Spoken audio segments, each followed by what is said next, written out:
Well, it looks like Angel Reese. Well, it looks like she's just been caught in what could certainly be taken as in a lie. All right? All these things that she says she has dealt with over the last year, all these encounters of racism. Picture this. Angel Reese sits down for what should be a routine media session after another blowout loss, this time against the New York Liberty. The cameras are rolling, reporters are listening, and then something happens that nobody expected. In a moment that her PR team probably wishes they could erase from existence, Reese appears to let something slip that completely contradicts the narrative we've been hearing for weeks about Caitlin Clark and the Indiana Fever fans. Angel Reese, the most coddled, babied professional athlete in all of sports, continues to be the most babied and coddled professional athlete in all of sports, continues to have her peers say, "You go, girl. You be unapologetically yourself. Don't worry how rude, how arrogant, and how disrespectful you are. Don't worry about all the lies that you perpetrate. Don't worry about that." The WNBA investigation found no evidence of racist comments at the Fever game. But what Reese just admitted on live TV might be the real story here. The real question is, what exactly did Reese say when she thought nobody was paying attention? If you stand with the Fever and don't believe Reese, then comment, "I've got the Fever" down below. Let's go. Remember the guy that I guess, was out there waiting for him supposedly, and when the team was coming out, and of course we saw footage of that, and there was nothing malicious to it whatsoever that anybody could see. And then of course the Indiana Fever fans were yelling racist things or making racist noises out around the court. WNBA did an investigation, found nothing. The WNBA spent weeks investigating alleged racist comments at the Fever vs. Sky game, but their conclusions surprised nobody except Reese and her fans. When the league launched their official investigation, they didn't mess around. They interviewed fans who were sitting in the sections where the alleged incident supposedly happened. They talked to team staff from both the Indiana Fever and Chicago Sky. Arena personnel got questioned too. Security footage from every angle got reviewed frame by frame. It is embarrassing. It's absolutely embarrassing. It is absolutely embarrassing. And the fact is that originally it's, oh yeah, we're looking towards everything. Then they had to double down. They actually redacted this statement. They redacted a statement. They redacted the statement saying we're looking at everything, saying no, we're actually not looking at most of the stuff. We're looking at a lie spread on social media that went viral. We are looking into a literal lie spread on social media that got spoken into fact. We're looking at a lie. You know what they found after all that work? Absolutely nothing. Zero evidence of any racist behavior from Indiana Fever fans. The league's investigation team went through hours of video footage, audio recordings from broadcast equipment, and interviewed dozens of people who were actually there that night. Not one person could provide any proof that these alleged incidents actually occurred. This is where it gets really interesting. Coach Tyler Marsh from the Chicago Sky admitted something that should have been front-page news everywhere. His team had no idea about any alleged racist incidents until they saw posts about it on social media after the game. Think about that for a second. The coach of the visiting team, who would be the first person to know if his players were being targeted, learned about this controversy from Twitter and Instagram. Yeah, I think we agree. I think we're, in compliance with them, with the league, and obviously there's no room or space in our game for hate. So we're complying with everything that's going on. Coach, when did you become aware that there was hate speech that happened? I think when everyone else did. I think that it's something that we heard about, and so again, we're just forthcoming with anything that the league is able to do investigation-wise. Not a single player from either team heard anything during the actual game. No coaches reported incidents to officials. No referees noted any disruptions from the crowd that would suggest racist behavior. The entire controversy was built on social media posts that had no video evidence backing them up. No audio recordings. Just text posts claiming things happened. The Chicago Sky organization was caught completely off guard by allegations they never witnessed firsthand. Their players were apparently fine during the game, showed no signs of distress, and never complained to coaching staff about fan behavior. Yet somehow, hours later, Social media was buzzing with claims of racist incidents that nobody at the actual game seemed to notice. I didn't think these things would be a topic this year. It's certainly not at this point, but here we go again. Because now Indiana Fever players, all right, are getting called into question. Indiana Fever fans are getting called into question today. We got one post on here where somebody's literally calling, they're talking about there should be a boycott. That's what it really is, of the All-Star game over player safety. Here's what really happened. Someone posted on social media claiming they heard racist comments. Other people shared those posts. The story grew and spread without anyone bothering to verify if it was actually true. Before you know it, major sports media outlets were reporting on alleged incidents that apparently never occurred. If nobody in the building heard anything racist, if security cameras caught nothing, if players and coaches were unaware until social media told them to be upset, where exactly did these claims come from? The WNBA's official statement said the reports were not substantiated, which is league speak for "this didn't happen." What the league discovered during their investigation set the stage for something even bigger that was about to unfold. The league is also taking a big L because there's no apologies to any fans whatsoever on this totally BS statement released by the WNBA. Yeah, you found nothing. That's great. That's accurate. Guess who told you you would find nothing?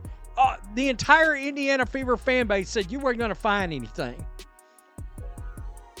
But this league that has never turned a profit decided to accuse their own fans. During what should have been a routine media appearance, Angel Reese said something that completely contradicted everything we'd been told.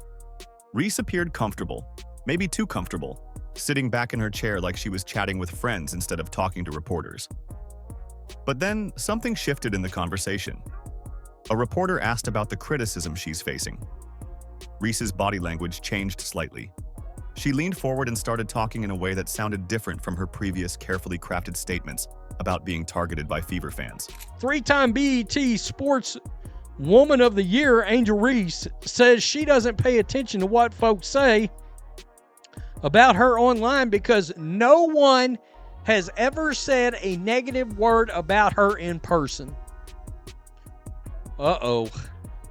So what have you been talking about for the last 17 or 18 months? Uh-oh. I hope she realizes she just admitted this and did so on camera with audio. Yeah, nobody's ever going to let her let this down now. What came out of her mouth next contradicted weeks of narrative building. Reese seemed to suggest that the whole situation never happened, and that she's never had a negative interaction with a fan ever. She talked about how things get twisted online and how people jump to conclusions without knowing what really happened. The way she phrased it made it sound like she was admitting the controversy wasn't as serious as everyone made it seem. For you, Angel, tonight you were extremely efficient and played with a lot of poise and confidence tonight. For for all the scrutiny you do receive online and stuff of that nature, what kind of messages a game like this send to them, as well as just the kind of momentum that this can build for you throughout the season? Yeah, obviously don't worry about what's going on online. I get so much love in person. I haven't ever had a negative encounter in person ever. And I've been going through this for 3 years. I've never had an encounter in person that was negative. So people online are behind a keyboard for a reason, and I don't worry about that stuff. I trust my work. My teammates trust me. And I was telling Milla today, like, she felt like she was having a rough day. And I was like, how many times have I had a rough day? And you picked me up. So don't get down on yourself. I know my teammates have my back, my coaches have my back, and that's all that really matters. I don't have to prove anything to anybody but myself and my teammates. Second row on the left. Angel, I know tonight was not as you expected. Can I say something? This is that's wild. This admission directly conflicted with everything we heard before. For weeks, the story was that Angel Reese and the Chicago Sky faced horrible racist treatment from Indiana Fever fans. Media outlets ran with stories about how the league needed to protect players from hostile environments. Reese had been positioned as a victim who needed support from the WNBA and her teammates. The reporters in the room started looking at each other. You could see them realizing they were witnessing something significant. Within minutes, clips of Reese's comments started showing up on social media. Basketball Twitter went crazy. People started dissecting every word she said, comparing it to her previous statements. Quote, I get so much love in person, I've never had a negative counter in person ever. What did the league just go through 3 weeks ago? Over what was supposed to have been this race hoax. It turned out to be a race hoax, but this big situation in which the Indiana Fever fans were hollering racist remarks and making racist noises. And the league, 10 days this went on. This fiasco went on. And Angel Reese just admitted to the world she's never encountered a single negative person at all. This moment exposed the huge gap between the public story and reality. The official narrative painted Fever fans as problematic, but now Reese seemed to be walking that back in real time. Her comments suggested that social media amplified something that maybe wasn't that big of a deal to begin with. When you connect this admission to the WNBA's investigation findings, everything starts making sense. The league found no evidence because there probably wasn't any evidence to find. Coach Tyler Marsh said his team learned about the controversy from social media, not from actually experiencing it. Now Reese was essentially confirming that the whole thing got out of hand online. Angel Reese, she goes on and she talks about how she doesn't hear about the outside noise, how she's never had a negative encounter in real life, never had a negative encounter in real life. But Ben, there's no way. There's no way she's never had a negative encounter. You see, this is proof of the negative encounter. The WNBA even conducted an investigation about this negative encounter. No way Angel Reese said that. No way she did. The live TV slip-up became the smoking gun that validated what the WNBA investigation already discovered. Social media created a controversy that didn't really exist, and Angel Reese just accidentally admitted it on camera. The fallout from this revelation was about to get ugly fast. Angel Reese doesn't care about y'all. Is what it is. She's never had a bad encounter in real life, never had a bad interaction with a fan in real life. Then what was the whole point of this WNBA sham investigation? If you never had a bad encounter with a fan in real life, if you've never had a bad interaction with a fan in real life, then why not just come out, earn yourself some brownie points and say, come on, nothing took place here. These are just some Twitter trolls. These are my Reese's Pieces making up news just to keep me relevant. Why don't you just come out and say that, Angel Reese? You'd probably get a little bit more, what's that word? Respect. Doing something honorable like that. While the WNBA was clearing the air, Angel Reese's team was busy trying to control the narrative in ways that backfired spectacularly. The Chicago Sky's PR team went into full damage control mode after the allegations surfaced. They started limiting Reese's media availability in ways that seemed suspicious to reporters covering the team. Press conferences got cut short. One-on-one interviews became rare. When Reese did speak to media, team representatives stayed close by, ready to jump in if questions got uncomfortable. I mean, what in the world is happening here? So Outkick would go on and say, hold up, let's rewind. Last June, Angel Reese claimed that a white Caitlin Clark fan blocked her and her teammates from entering a team hotel while calling her, quote, a ghetto bitch. Last month, Reese said she had a rough week because she heard a Fever fan shout racial slurs while she shot free throws. Now she says no one has ever said a mean word to her in person. This heavy-handed approach drew attention from media figures who noticed the unusual restrictions. Sports reporters started asking why Reese needed so much protection if she was simply a victim of racist fans. The tighter the Sky organization tried to control access, the more people wondered what they were trying to hide. Veteran basketball journalists who had covered the league for years said they'd never seen such careful management of a player's media interactions. But it's more fun pushing a lie. It's more fun playing along, keeping your name in the news, keeping your name in the media, keeping your name around drama. It's what you love. It's what you enjoy the best. You don't pay attention to keyboard warriors. you don't pay attention to the internet. Well, why would we respond to people that we don't care about? Why would we subtweet about people that you don't care about if their opinions don't matter? Reese initially played up the victim narrative perfectly. She expressed gratitude for support from the league office and her teammates. Social media posts showed her thanking fans who stood by her during this difficult time. She talked about how meaningful it was to have the WNBA take these allegations seriously and investigate thoroughly. The WNBA investigated both Reese's accusations and found nothing. In fact, well, I've called her the Bubba Smollett or the,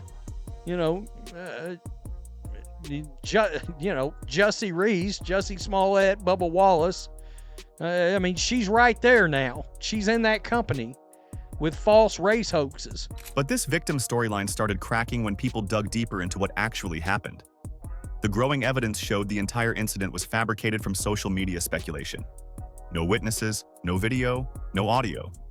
Just posts that spread like wildfire without any verification. Reese's past actions started coming back to bite her. People remembered her reposting TikTok videos that mocked Caitlin Clark after their college championship game. Screenshots of those posts circulated widely, showing how Reese had previously used social media to attack Clark and her fans. The hypocrisy became obvious. She was now claiming to be a victim of online harassment while having a history of participating in it herself. In fact, she even posted a more recent TikTok about Clark as a white girl running from the fade. But this was put out right here. Again, hell, I thought it was fake originally. And I guess it's not. I mean, it's crazy. White girl running from the fade. There's Angel Reese right there. There's, of course, Caitlin Clark doing the responsible thing, not wanting to tank her public relations. Like Angel Reese walking away after the take foul the other night, or the other day against the Chicago Sky. The mounting pressure intensified as more people questioned whether her claims were valid. Basketball fans started connecting the dots between the WNBA's investigation finding nothing and Reese's carefully managed media appearances. Critics pointed out that someone telling the truth wouldn't need such elaborate PR protection. The Sky organization's strategy was about to completely unravel. All their careful image management and controlled media sessions couldn't prevent what was coming next.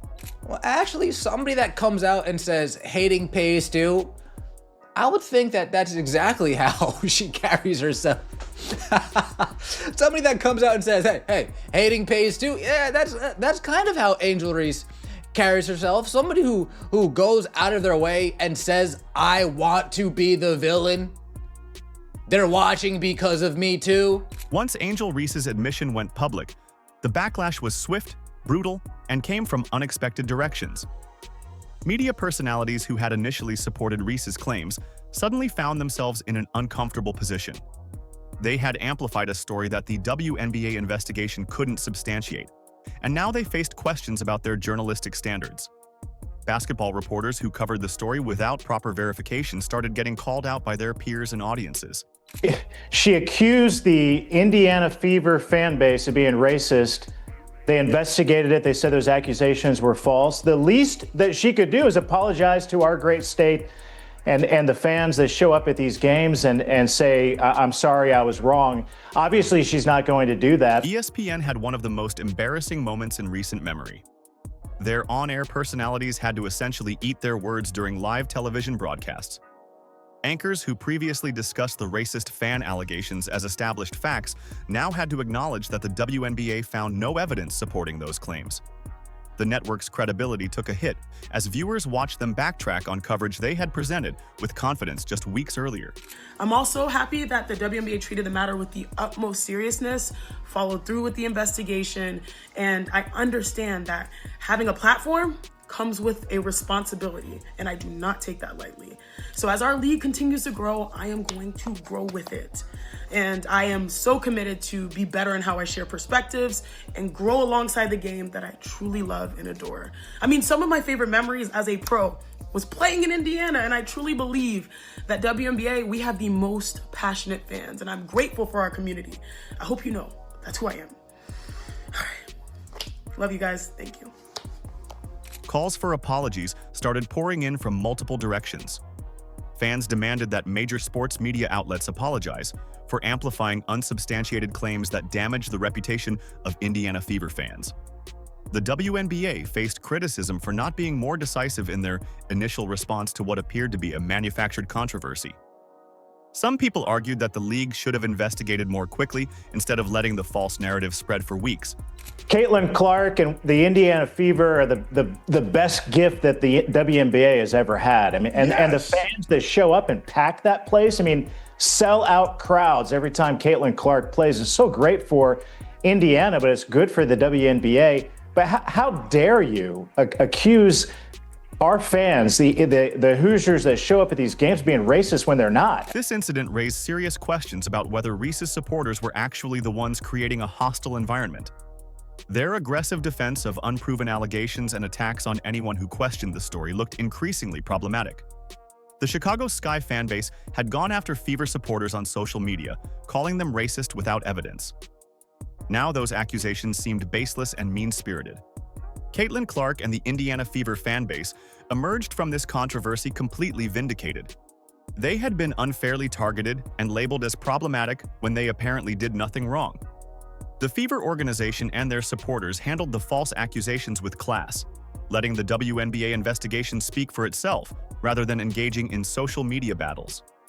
The truth emerged that this entire controversy was manufactured through social media, speculation, and poor journalism. Angel Reese and her supporters ended up looking foolish for promoting a narrative that couldn't stand up to basic scrutiny. The incident exposed how easily false stories can spread in the social media age, particularly when they fit certain preferred narratives about racism in sports. Don't accuse our fans of being racist. I mean, that's the kind of garbage that gets thrown around all the time. It wasn't true. The investigation proved it.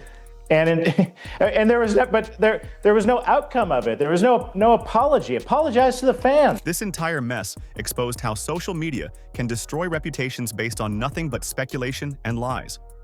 Angel Reese created a controversy that never existed, damaged innocent fans, and got major media outlets to spread false information. Her credibility is shot. Meanwhile, Caitlin Clark and the Indiana Fever come out of this looking stronger than ever. They handled false accusations with class, while Reese's team scrambled to control a narrative that was falling apart. The 2025 season just got way more interesting. Every Fever versus Sky matchup will have extra intensity now that everyone knows the truth. If you stand with the Fever and don't believe Reese, then comment "I've got the Fever" down below. Like, subscribe, and turn on all notifications so you never miss out. Click the video on the screen, and we will see you in the next one.